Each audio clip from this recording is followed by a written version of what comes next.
Wherever the big news story is happening, we're geared up to break it.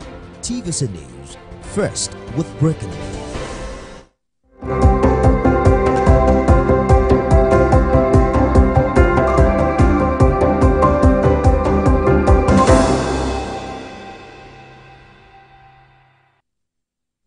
Good morning and thank you very much for joining us. I am Yori Folani. Hope you had a great weekend.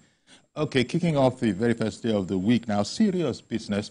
A bit of a depressing sort of a story. It's not an immediate story, but in sort of rounding up, you can be seeing that, look, between 2023 and now, actually, in the region of 229 police officers have been killed by all sorts of criminals, in the line of duty, ranging from terrorists to Boko Haram and all those types, to fraudsters, to outright bandits, that kind of thing. Now, the worry here is that 229 is being even looked at conservatively, that, in all probability, it might have been a higher figure.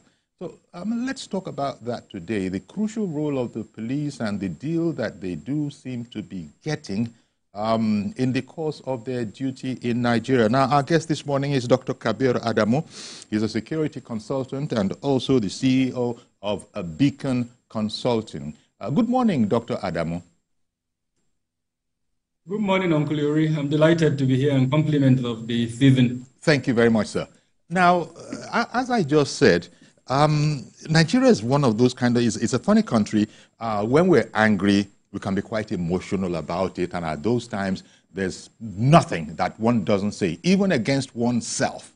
Now, in spite of that, the police is indispensable and are doing arguably a good job under excruciating circumstances. Now, to be hearing the news that a number has been, flown as 229 officers, police officers, no less, in the past year or so alone, between 2023 and now, have actually been killed in the line of duty. I thought it was, an opportune time to sort of look at our attitude to the police and how well equipped the police is to doing their job. Because if the things that Nigerians say when they're angry, let's say for 10 minutes, okay, let's say for 1 hour, let the police just remove themselves from the presence, the country would be unlivable. So give me your thoughts on this worrying news that in the region of 229 police officers have actually met their untimely death in the line of duty. Thank you once again, Uncle Yuri. And I think this is a wake-up call for us as a country. There is no society, even from prehistorical times, when people started to live together in communities, in groups. The concept of policing has been, part and parcel of any organized form of human community. And so in Nigeria, given the circumstances that our police has found itself, it is a wake-up call for us to work more actively on the concept of police reform. I must say that this is a concept has been with us for a very long time. Administration does not speak this issue of police reform. Of course, it has brought that issue to the fore under the Buhari administration. And what he did was to set up a committee working together, the Nigeria Police Force, the Police Service Commission, and our development partners came together, and they actually did a wonderful work and came up with a recommendation upon which the government set up an office called POTO, which is embedded in the office of the Secretary to the Government of the Federation, to pursue this police reform. Unfortunately, it didn't happen. Now, for this current administration, if you look at the renewed hope agenda, inside that renewed hope agenda, an element on police reform as well. And so we know that since the current administration came on board, it has also attempted and it has been working quite actively. Now, to hear the news that over 200 plus police officers have been killed from 2023 to November, as it were, 2024. It's alarming. These are persons meant to protect us, persons meant to provide policing, and then they are being gunned down. So what of the ordinary person who does not even have the authority that they have around them? Of course, because what my organization does, we know that hundreds of Nigerians are being killed, sometimes thousands of Nigerians on a monthly basis. The last time we checked, almost more than 12,000 Nigerians have been killed in 2024 alone. So if you juxtapose that with the 200 plus police officers that have been killed, you realize that it's factual. But like I said, it is a wake-up call. It speaks to the fact that we need to conclude on that police reform that I've spoken about. Enough of the conversation around police reform. Let's actually get the reform done. And what are the elements of this police reform? In simple terms, it is to give us a functional police that meets the needs of the average Nigerian. And the need is simple: to provide public security in such a manner that my life and my property are guaranteed safe. I can travel from Lagos to Ibadan. I can travel from Katsina, Kaduna. I can travel from Bayelsa to Port Harcourt without any concern that someone will block the route and either abduct me or steal from me. I can go to the market in all of these locations I've mentioned with the confidence that the thing I'm taking to the market will be, presented, it may be bought, and that the monies or whatever it is I get, I can bring it back home safely without any concern. That is the simple requirement of a Nigerian, and that is what the Nigerians are expecting from a reformed police. Of course, as part of that conversation is the decentralization of policing, the concept of state police, which unfortunately I think has created a lot of national discourse. But this is where we are, and perhaps as we continue in the conversation, we can look at the reasons why this high number of police officers are being killed. But the summary of it is that it is because we have not reformed the police to a point where we have a functional and effective police system in the country. This is why this high number of police officers are being killed constantly, unfortunately. Okay, I think, Dr. Adamu, that last statement of yours might bear a little further explanation. Because we've been hearing about police efforts at police reform, and we're talking about the police as they exist now, although they are administered centrally, which you just commented against, that any detached discussion of that subject matter usually does raise emotions. What exactly, since the police are the police, it is these same police that perhaps might be administered differently. For example, those who are suggesting let's have regional police and that kind of a thing, even state police. What is the nature of the reforms that might mitigate these kind of happenings, so that we have these kind of news reports that hundreds of police officers over a relatively short period of time are being killed?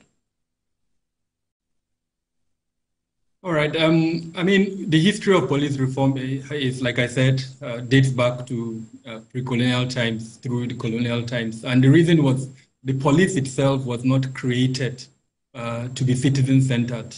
Okay. Unfortunately, our colonial masters then created the police to be an force to protect their interests and not necessarily the interests of Nigerians. So when, of course, we gained independence, there was a realization, and then severally over time, subsequent administrations have attempted to reform the police. One of the most, I would say, popular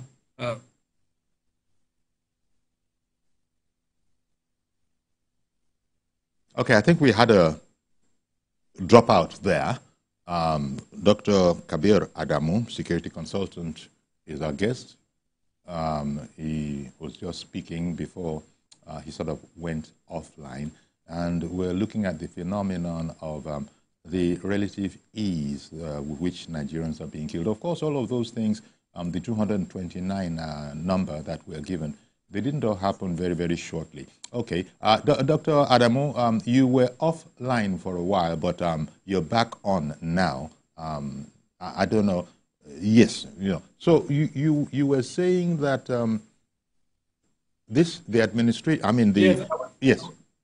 Carry on, sir, if you will. I was making the point that the creation of the police itself by our dead colonial masters was the police was created to serve their interests, not necessarily to serve public interest. In other words, because their interest was the exploitation sources, the then police was created to serve and protect that interest. So, of course, after independence, we realized that, and then there have been several attempts to change that. Over time, too, the military dictatorship we've had, of course, I mean, I don't need to speak too much around it. Every Nigerian knows the adventures that the military had in our public space and in governance. And so that, too, has affected the police. In fact, there is a lot of books and reports that have written around how some elements in the military in terms of equipment, in terms of welfare, and that. Unfortunately, one particular regime, that of Babangida, has been cited the worst culprit in terms of that, denying the police funds and all of that, and it was deliberate in order to reduce the emphasis or the possibility that the police would, over time, be able to either counter or reduce the element of the military. So this is one of the, I would say, major challenges. Of course, other challenges have crept up with time. Corruption within the police is one of them. Yes. Abuse of the root engagement, human rights abuses within the police. Of course, NSAS is a depiction of that. The perception that there was significant human rights abuses by one element within the police. The training, of course, is another issue. You just need to go to the training centers or institutions of the police, and you would understand what I mean. Issues around welfare, promotion. Today, the average policeman who wants to be promoted would probably have to bribe his way to get that. In some instances, the uniforms, even for them to get the right uniforms, they have to either buy it themselves or sometimes even bribe those who issue those type of gears. And then there are several other elements, including their salary, equipment repository. So these are the issues that have led to the reform. Of course, we can also talk about deployment. The deeper you are within the city center, the higher you would see police presence. As you go out to our rural areas, it would start thinning. And so you can find yourself in perhaps a local government in Katsina. The governor came out recently to say there are, I think, not more than 10 security personnel. And he cited, in fact, with just one vehicle in a whole local government in the state. So those are the issues that surround. One moment, Dr. Adamu. Let me bring on our caller this morning, our first caller this morning, Reverend Dominic in Alimosho. Good morning, Reverend. Thank you for holding on. Good morning, Chief Yori. Good morning, sir. Thank you for calling. Please, I don't know if your guest will hear me. If you can hear me. He can hear you. He can hear you. Let me start with this, Yori. I don't like this English we speak in our nation. This word called reformed doesn't make sense to me. Okay. To me, what is supposed to make sense is equip our police. Let me give you information that is fresh. I was coming from Delta. I was coming from Delta State on Saturday, and my vehicle broke down on the way. So very late, around 10:30, 11, the vehicle that was coming from Lagos to Benin, these guys blocked it within Ejabode and Benin and kidnapped a lot of people. That may not be reported. This last Saturday, we ran into the bush, they kidnapped a lot of people. What I'm trying to say is the statistic our guest is giving. That statistic is the one that is reported. There's 1,001,000 people killed in Nigeria that's not reported. That's what, by the way. By 2016, Anova attacked me in my house here. So I went to the police in Gonto, which is my division. The police officer was hopeless and helpless. He said, Reverend, look at the two operational vehicles we have here. One of the operational vehicles, the engine of the vehicle is inside the vehicle, and now one has no tire. He says, what do I do? I can't even move myself here or move my officers to attend to you. So the hopelessness of our police officers is on our face. This reform is supposed to be somewhere. It is equipped the police. You have traveled, I have traveled. If you pay me 1 million naira to be a police officer in Nigeria, God forbid. But when you go abroad, when you see how a police officer is equipped, you want to be like a police. When you see the gadgets around him, you want to be like a police. You pick our policeman. That is right way. It is a will, not political will. It's a will of all Nigerians to make sure police work. Let me give you an example. A few days ago, EFCC showed us an estate in Abuja that works in trillions of millions. If that money that's stolen by one of us, if we put it in police, every division will have a 5 operational vehicle. So the issue is that, do we want, which kind of police does Nigeria want? This reform alone, for over 50 years I've been having reform. What is reform? Equip the police, make them functionable. They die every day to our shame. Unless we make up our mind to equip the police, the money we stole, they use the word we steal in Nigeria, is enough to make police efficient. Let's reform, equipment. How do we make police functionable? From Ijabode to there was no police officer on checking point. This one they could block the road, and I told people this last Saturday, I was on that road by 12:30 a.m. and there was no police officer. What kind of a nation it is? But we can see billions and billions stolen every day. Nobody has a name. That estate in Abuja has no name, but it was one of us.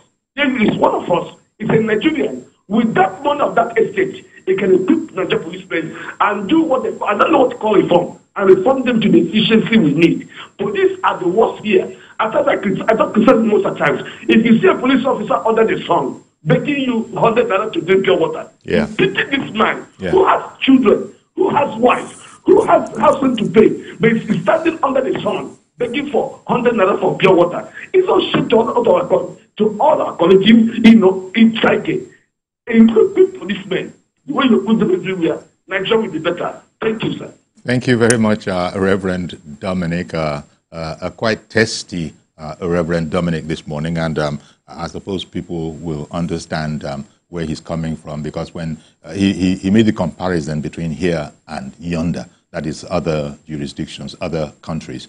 You look at their police, and then you look at our police, and when you do the comparison, it isn't always favorable.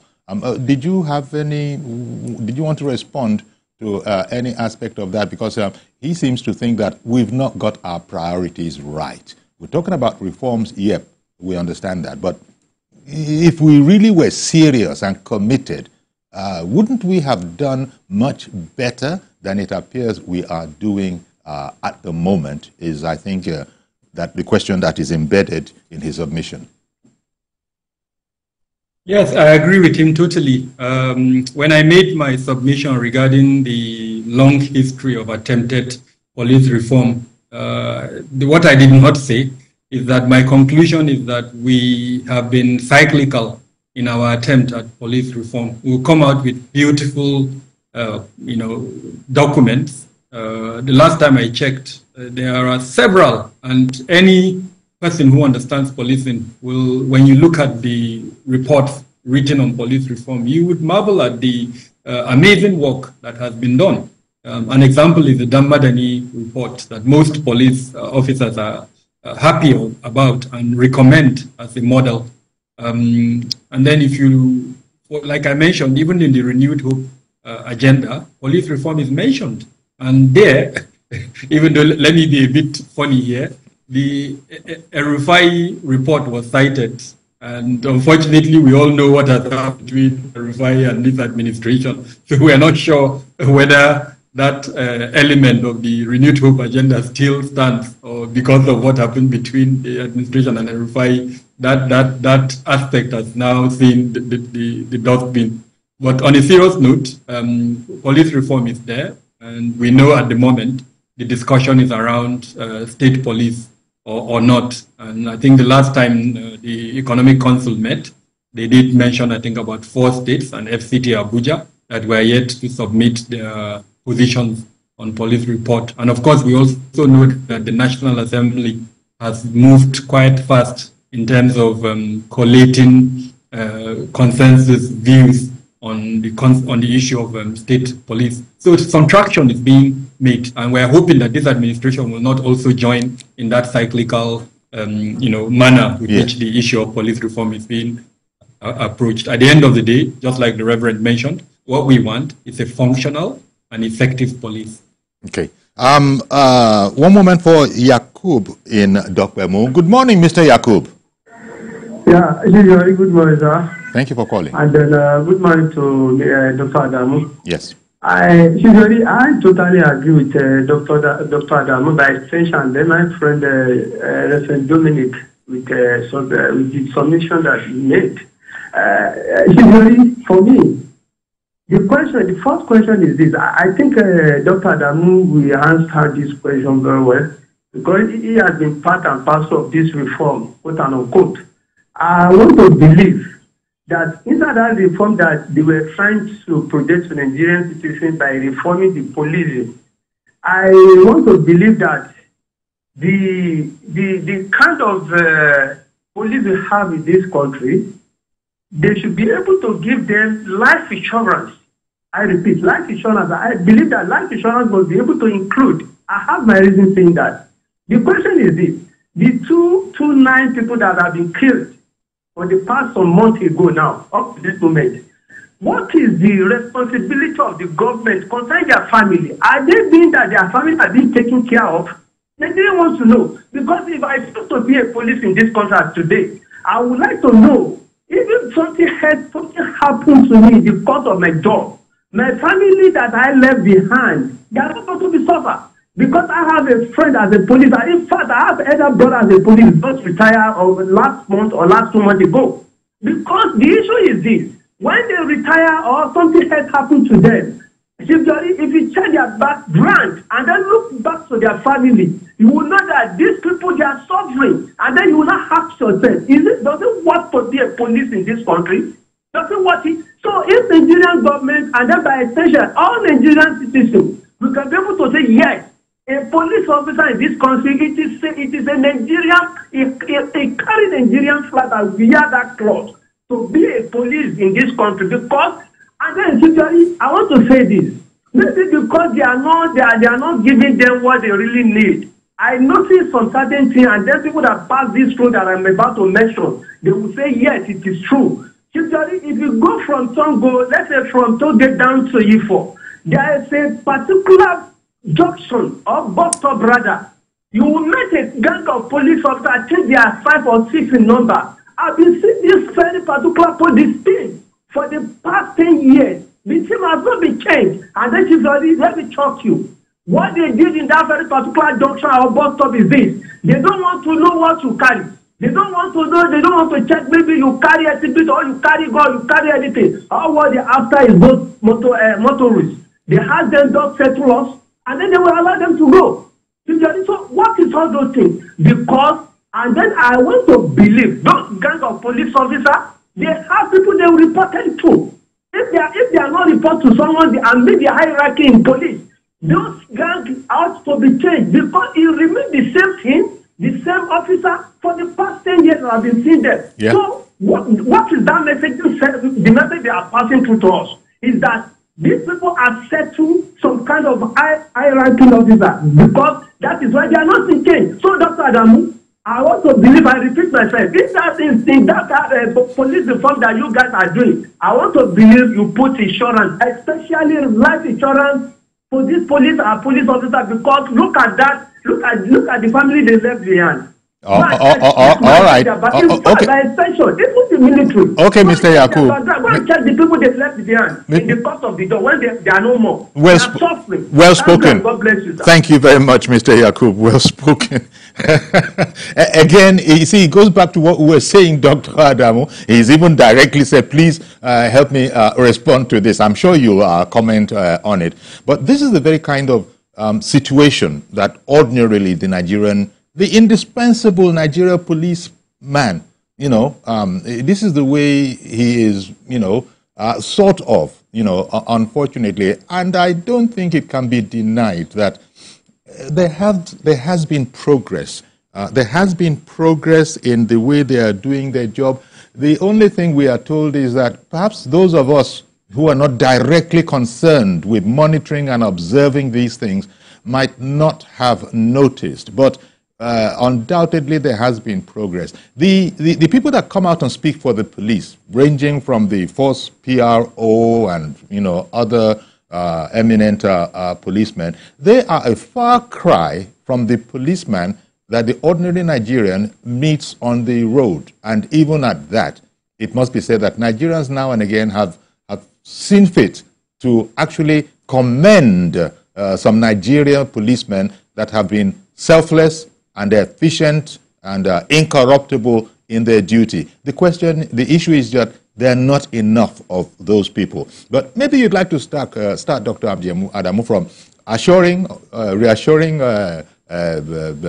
Mr. Yakub, if you can, that from a point of view of life insurance, we are taking care of our own in the police. Yes, we can. We can't dispute the fact that there are issues with the police. Just like we cannot dispute the fact that as a country we cannot do without the police. So the onus, just like we've agreed, is to reform the police, and we've also agreed, there is no lack of enough momentum, as it were, to reform the police. What is missing is to actually reform the police. And so maybe my plea to all the callers is, why don't we now focus our energy on putting pressure on the right places in government to ensure that the reform is actually done? Because if we both want something, like we've all agreed that we want a reformed police, and it's not yet where we want it, and maybe the next thing is to come together as a people and say, this is what we want. We have a president at the moment who has stated it within his manifesto to us, he would actually reform the police. And like I mentioned, he's actually going about it, although I did mention one of the issues with his effort. So I think this is the time to start especially building consensus within the elite kind of that we want. Having said that, we have a good Uncle Yori. The Police Act that was reformed, that was reviewed by the Buhari administration, is a good starting point. There are several elements of that act that are yet to be implemented.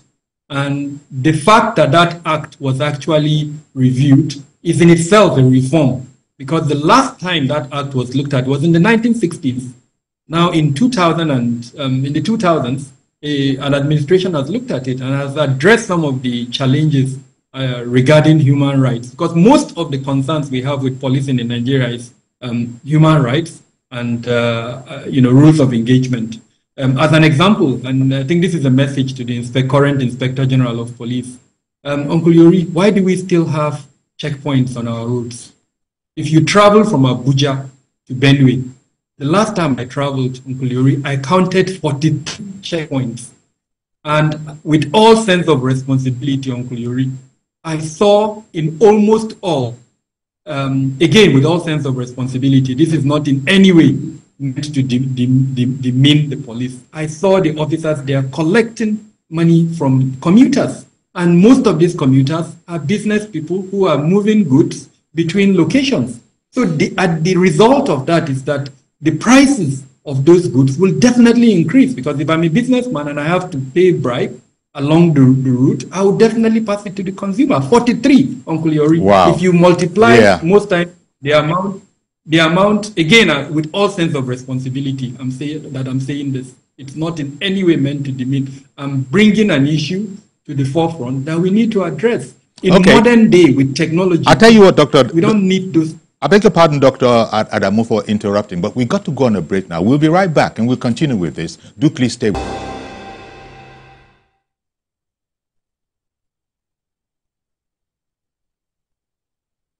Good morning, Marina Station and all the passengers. efficient, it's comfortable.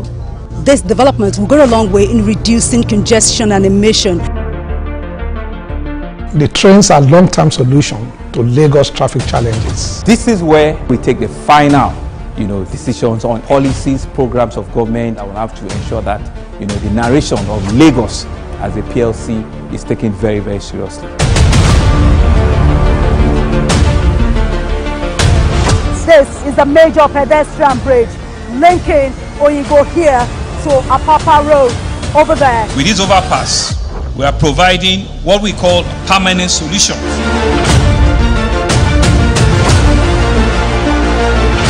This place is one of the most dangerous areas at the biosecurity environment. This can go into the news and every crumbs of your neighborhood. Our goal is to remain as Africa's model megacity, to move our GDP from the 5-6 position to the 3rd position, and we believe is achievable with all the commitments we have. Explore the city of Lagos, where dreams are made and possibilities are endless. I'm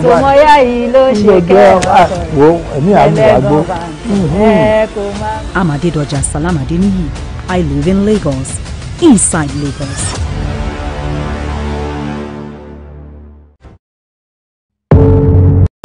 Doubt and fear doesn't occur at the canvas, it shows in the canvas.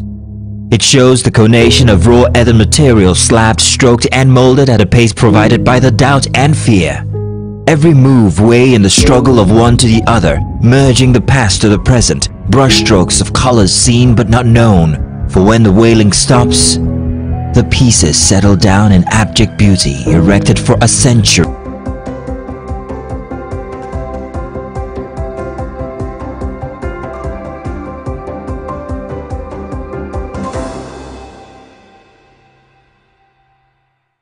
Okay, welcome back. Our guest is Dr. Kabir Adamu, Security Consultant and CEO of Beacon Consulting. And we're looking at the sad news that in a period of, over a span of about a year, 229 police officers have actually died in the line of duty by all sorts of, killed by all sorts of, criminals, ne'er-do-wells, and all those kind of people. In short, they've died death that they're not supposed to die. And we've been speaking about some of those reasons. Now, Dr. Adamu has, argued that reform is the only way out. And in particular, he said the Police Act that was looked at, that in itself is a kind of reform because the last time a look at was taken at it was somewhere in the 60s. Now, this reform, I was making the point that the policemen that the public are used to seeing over the media through the efforts of the first PRO, these are totally different from those that we meet. Yakub it was who phoned in and told of a particular gang of policemen who are doing what the high brass of the police would certainly not be approving. Nevertheless, it's been going on for ages. Now, would a reform sort of really look at the composition of the police force and know that there are certain kinds of people that are not suited to being such? Those policemen that are demanding tolls, if I were to use an euphemism, if I was to just use an euphemism, tolls at checkpoints, that's outright extortion, and could even extend to bribery. What can we do? Can we start again, put on examinations?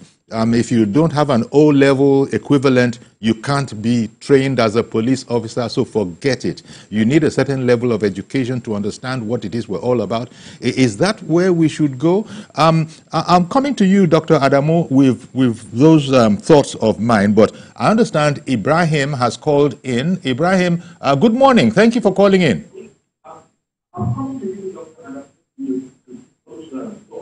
Ibrahim in Minna, good morning. Good morning. Thank you for calling in.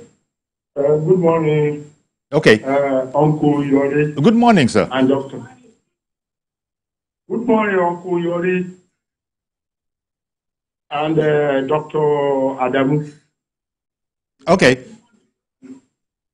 Yes, the issue of police reform is something that is long overdue.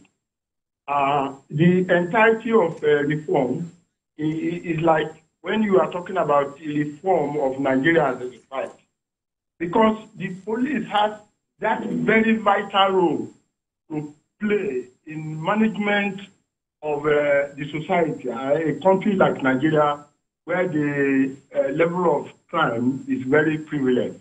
But the issue is that the Nigerian police we have is a reflection of our own society. It is not as if the police come from, they are not recruited from any other place, rather from us. And in those days, when you carry out recruitment has a basis. They check back. There is a kind of profiling they do. Okay. Well, sorry about that. But, well, just to seize this opportunity to tell you that over in River State, there's an official commissioning of 2 blocks of flats and 2-bedroom, each for the Nigeria Air Force prototype residential building. That is the live picture.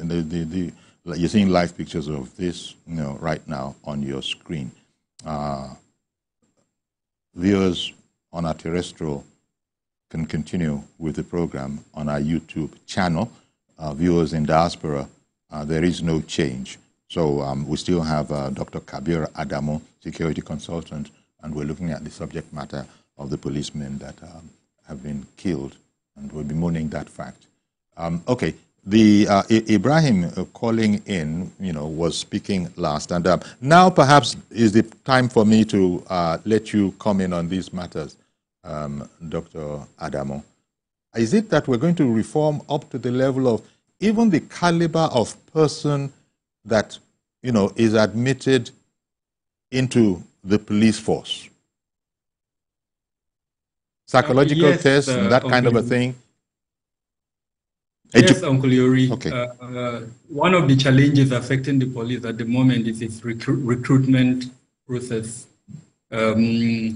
It's marred by, I'm sorry to say, corruption and sometimes systemic problems within the recruitment cycle. Anyone who has been following this, I'm very careful what I say because one doesn't want to seem as if you are too critical. But the reality is, reports have indicated recently, and of course in the past, how criminals, in some instances even persons with characters and records, have found themselves into the police recruitment system. Now, it's not only as bad as that, but the fact that they will be recruited and then they would be trained. Because, you can recruit somebody, as in the military, as an example. If the person is recruited as a cadet, and then he or she is not physically or morally sound, believe me, through that cycle of training at the training school, it will be discovered. And most times that person would either have to leave. But in this instance, in the case of the police, the person will go through the training cycle, find his way, and still come out as a commissioned, sometimes officer or whatever rank it is that he was trained for. So the recruitment is defective, the training is defective, and then, of course, even the deployment is defective. But I'm very happy to note that this current Inspector General of Police, just last week, a conference was held on the concept of accountability within the police. And Uncle Yori, a lot of submissions were made, including by the incumbent IG himself, that if implemented, can address this challenge. So it's just about accountability from the concept of recruitment through the training process, and then through deployment, and of course, through promotion and all of that. Once you can instill accountability and elements around responsibility and rule of law, then it means people who are holding positions will recognize why they are holding those positions and not abuse the office and make sure they actually do the work they are supposed to do. If you are asked to recruit police cadets or whatever rank it is, you are asked to recruit them, and there is a criteria that has been set for their recruitment, you must comply by that, and you must make sure that those persons meet the standard for which the Nigeria Police Force has set for its personnel, as it were. I'm very delighted that this accountability element is coming to the fore, and I'm hoping that once it is implemented, it will address all of these challenges. You can have one bad egg, as it were, spoiling the entire crate, which is the case we have at the moment. A few bad eggs within the police system are giving the police a very bad name. If accountability is introduced and those bad eggs are identified and dealt with, then hopefully we would see a reduction in the number of bad elements within the police. And of course, the trust deficit that currently exists within citizens regarding their relationship with the police, hopefully it will be addressed. Because the moment you start having police officers living up to their expectation, I will tell you a personal experience I had in Europe. Sure. We were on the road, and then one of these service vehicles blocked our lane, and we were there for almost 5 minutes because there were lots of cars coming on the other lane. From nowhere, a police vehicle appeared, and believe me, stayed, monitored what was happening, and then started creating avenues for those of us whose lane were blocked for us to pass. And that's how that issue was resolved. So tell me how I will not respect that kind of police that saw a problem and then address the problem immediately, allowing citizens to continue with their movement. The reverse would have been the case here. Yes. In our circumstance. Indeed. So this is what the type of police we need, that is there for citizens, that works for citizens, and that promotes citizens' welfare and protection. Then that trust deficit would reduce significantly if we see that kind of police. Indeed. And I couldn't agree with you more, Dr. Adamu. And of course, that is what the country wants. Everybody wants the best of things. But you've said that, and it's not just because you said, it is also known that corruption is quite rife in that area, in the whole processes of even creating a police officer. People that shouldn't even really be in the force are there. People of dubious character who cannot pass a psychological exam, who, they just see the uniform as a way to extort. Now, this is by no means the average. We're not even holding this individual up as an example of the Nigeria police. Unfortunately, there are enough of them, of these type of people, up and down the land to give a bad name to the police. As I say, the police, all sorts of intellectuals are in there, all sorts of professionals are in there. There are lawyers, there are PhDs, there are doctors. But the man on the street, the representation to the ordinary man on the street is that, it leaves a lot to be desired. And this is where it'll have to be a seismic shift if what you say, Dr. Adamu, were to come into being. That is, those kind of little acorns will not develop in the process of training and selecting for training, will not indeed grow up into the oaks that we are now witnessing in Nigeria, and are not really representative of the soul and spirit of the Nigeria police, but it's all we've got. And then there's the other aspect of we don't even have anywhere near enough. And frankly, the easiest solution here to this is for the embracing of M&E, monitoring and evaluation, within the policing system.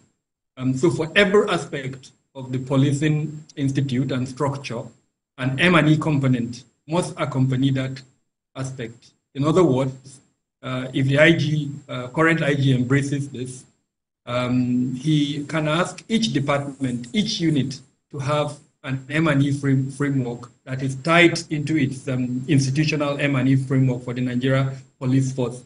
And what that would do is, for each of those functions, there will be KPIs, key performance indicators, that are measurable. So as an example, crime rate, it's a measurable thing. If crime rate is increasing, we know the police is not doing well. If crime rate is reducing, we know the police is doing well. So once you can come up with a measurable KPI that would allow for some form of oversight, then I think it would have perhaps a timeline And, if we're going to be realistic, this reform that we're speaking about, it can't happen in 1 year. It can't happen probably in 2 years. So why don't we have a plan of, say, 10 years as an example, to say this is the framework, and these are the KPIs, and this is the period upon which we expect to see that the type of progress, perhaps in certain areas. As an example, Uncle Yuri, response calls. You are aware that at the moment, the police have this police complaints unit, where as a Nigerian, you can call if you've had any unsavory encounter with any police officer, or in fact, whatever distress situation you're in. And that thing is working very well. Okay. I can tell you from the time I started monitoring the activities of that unit, the time period for response has decreased. So we're seeing progress in certain areas, and it is because we're approaching it scientifically. Our development partners are supporting that work. So the police complaints unit, as an example, is being supported by a lot of our development partners. You can see a lot of campaign, a lot of sensitization around it. So let's pick things like that and work on them so that we can see an incremental progress over time. I think that's the type of reform that would be useful to us. If we do the bogus type of reforms that have happened in previous administration, I'm sorry to say we may look back and say this is another cyclical misadventure. We've even been speaking to the quality of ordinary police officers, such as the ordinary members of the Nigerian public meet on the street. But that's speaking to the quality of such officers. There's also a matter of the quantity.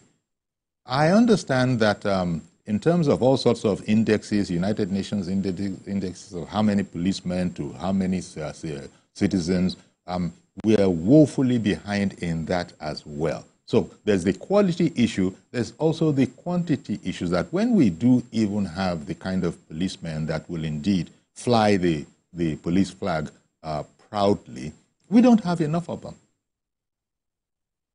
Yes, Uncle Yuri, although I'm one of the few persons that you will encounter who does not necessarily subscribe to the second element, which is quantity. I subscribe to the first element, which is quality, but I don't necessarily subscribe to the element of quantity, and I'll explain why.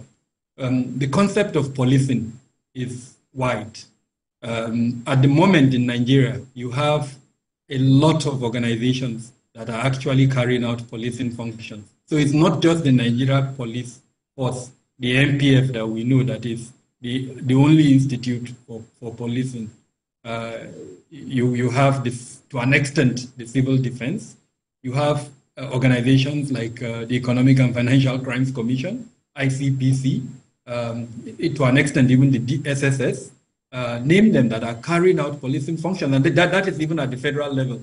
Now, if you go to the state level, you have several organizations that are carrying out policing functions. So it will be very difficult for someone to convince me that quantity is our challenge if you put all of this together. Perhaps that ratio of 1 to 400, 1 to 450 that the UN has recommended, perhaps we will meet it by the time you put all of that together. Then the second element, why I don't also subscribe to quantity, Uncle Yuri, anytime there is a conference where there will be ministers and other public office holders, you will be shocked at the number of police officers you see in that place. Yeah. Now, why are we not doing what the other committees of nations are doing? Why are we doing specific deployment? Why are we not doing concentric deployment? And I'll quickly explain what I mean by concentric deployment. Abuja has 6 municipal councils. Lagos has, I think, about, with the number of local governments and development councils that you have in Lagos, let's say about 40. So why wouldn't the Commissioner of Police in Abuja or Lagos sit down and deploy according to these concentric cycles? You have one airport in Abuja, and every time a government official is going to that airport, you see huge number of police convoys going with him. What if we deploy along that route to protect not just those government officials, but to protect every other person traveling on that route? Perhaps the number would even be less than the number that are now deployed. But we will not do that because of the corruption element that we talked about earlier on. So unless we address that corruption element, even the quantity issue will not be addressed. And this is the reason why, honestly, like I said, I don't subscribe to the quantity deficit. I do subscribe to the quality deficit, but not the quantity deficit. Wow. Okay, Doctor. I hesitate to ask another question because we're really, skating at the very, very edge of the time allotted to us for this program. But as always, I do want to thank you for your incisive contributions to the subject matter at hand today. Thank you very much, Dr. Kabir Adamu, security consultant. My pleasure. Thank you so much for having me as well. Our pleasure. And CEO at Beacon Consulting. That's where we're going to have to leave it today. Do please join us tomorrow for a fresh edition. I am Yori Folari. Bye-bye for now.